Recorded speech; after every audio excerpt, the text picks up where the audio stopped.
right, let's dive into this Lakers win over the Kings. You guys sent in some awesome stuff. Highlights, box scores, recaps, and man, this LeBron thing, breaking an NBA record right in the middle of it all. Wild. You know what really grabs me is that this record, it's not just another one for LeBron. It puts him in a whole other category. Think about it. The most regular season minutes in NBA history. Yeah.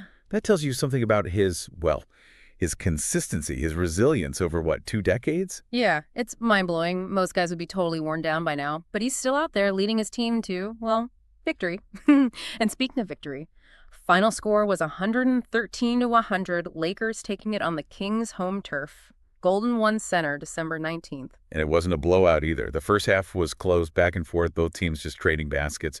But then the Lakers, they really found their groove in the third and fourth.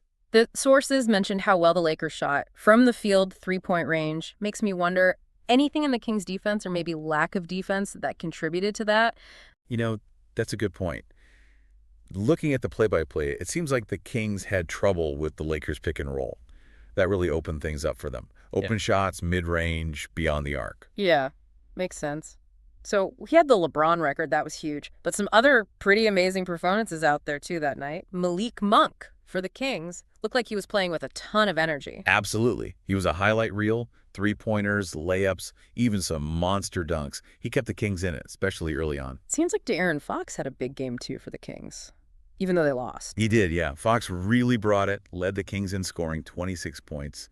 And get this, 10 out of 11 from the free throw line. Wow, that's impressive. And how about Anthony Davis? Sounds like he was a force for the Lakers. He really was, especially on defense. Like a wall, multiple blocks. Made it really tough for the Kings to score inside. Plus, he chipped in on offense, too. Right. So, big picture, Lakers win, LeBron makes history. But let's get into the stats a little more. One thing that jumped out at me, the Kings actually out-rebounded the Lakers, 53-43. How did the Lakers overcome that? That's a great question. While the Kings were killing it on the boards, they also had way more turnovers. Those extra possessions for the Lakers, well, they were huge, especially in a game that was so close for a while. Yeah, it's crazy how those little things can change the whole game. Speaking of little things, I'm dying to hear about some of the most exciting moments from the play-by-play. Oh, for sure. Early in the game, there was this play, really set the tone. LeBron on D blocks DeMar DeRozan going to the basket. It was this powerful rejection. Showed everyone the Lakers meant business that night. Yeah. And it wasn't just a block. It was like the play-by-play said he sent the ball into the fifth row. Wow, that's a statement. Huge momentum swing for the Lakers, I bet. Any other moments that had you on the edge of your seat? Oh, yeah, definitely. Keegan Murray had this incredible putback dunk for the Kings. Yeah. Just soared above everyone. The commentators called it sky high. And they were right. I can just see it. And it sounds like both teams had some pretty impressive runs, especially down the stretch. You got it. Back and forth, point for point. It was a nail-biter right up to the end. Neither team letting up. So, in the middle of all that, LeBron breaks the all-time record for regular season minutes played. Unbelievable. Still dominating like this. You know, this makes me think about Kareem Abdul-Jabbar, another Lakers legend, known for playing forever. He played for 20 seasons, holds the record for most career points. Makes you wonder if LeBron might go after that one, too. Wow, that's a great comparison. It really shows LeBron's dedication, his love for the game. It's not just physical, it's mental, too. Right. Staying at that level for so long, that takes some serious discipline, on and off the court.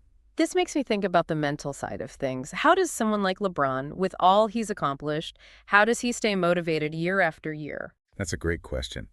There's this idea in sports psychology, intrinsic motivation.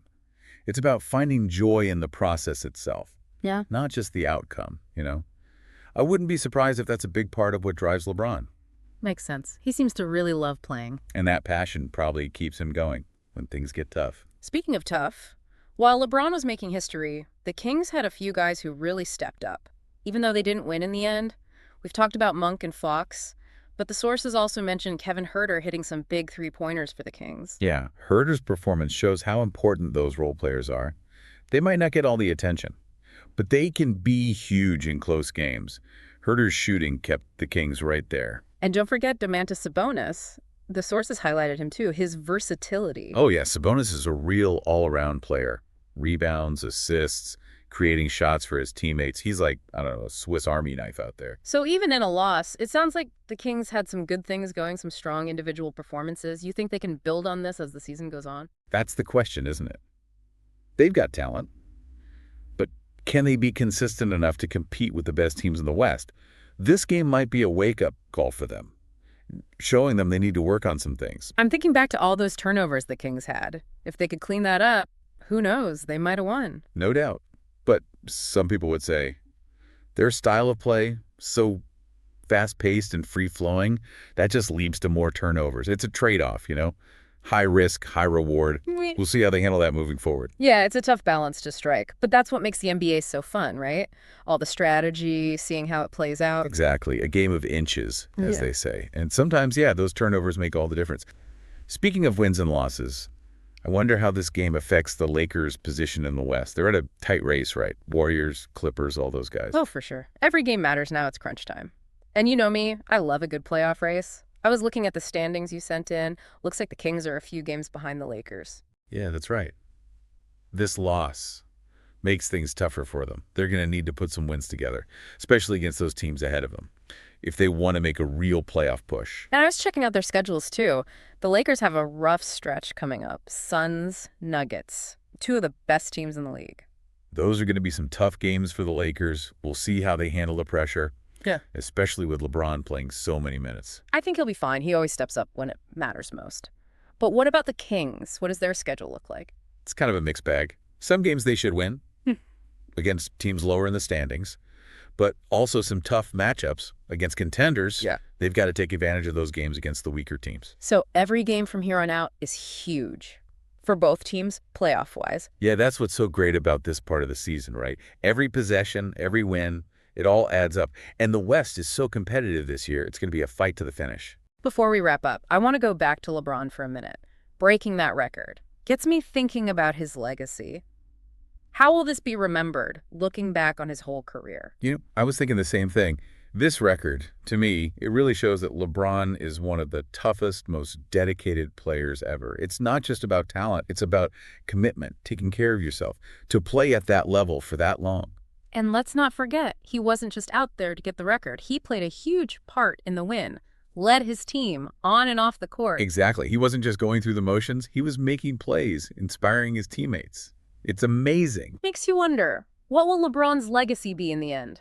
How will people remember him when he's finally done playing? That's the big question, isn't it? He's done so much already, championships, records. But I think this is just another chapter in a story that's not over yet. Well, you've given me a lot to think about. This has been a really interesting deep dive. Lakers and Kings, we went beyond the box score, talked about the details of the game, LeBron's incredible accomplishment, and what it all means for both teams going forward. It's been great talking about it with you. It reminds you that basketball is more than just a game. It's these individual stories, team dynamics, historical moments, all coming together on the court. Couldn't have said it better myself. And for everyone listening, if you want to experience the excitement of this game firsthand, check out those highlights you sent. You won't be disappointed.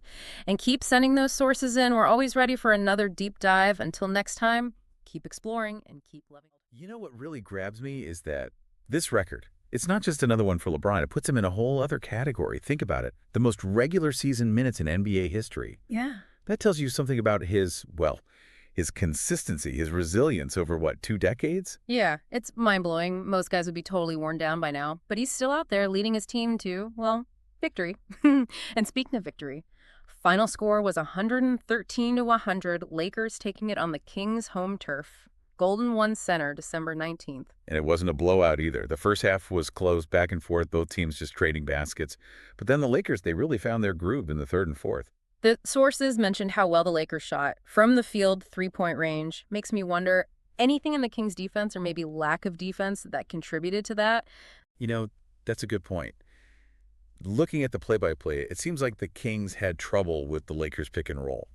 That really opened things up for them. Open shots, mid-range, beyond the arc. Yeah, makes sense.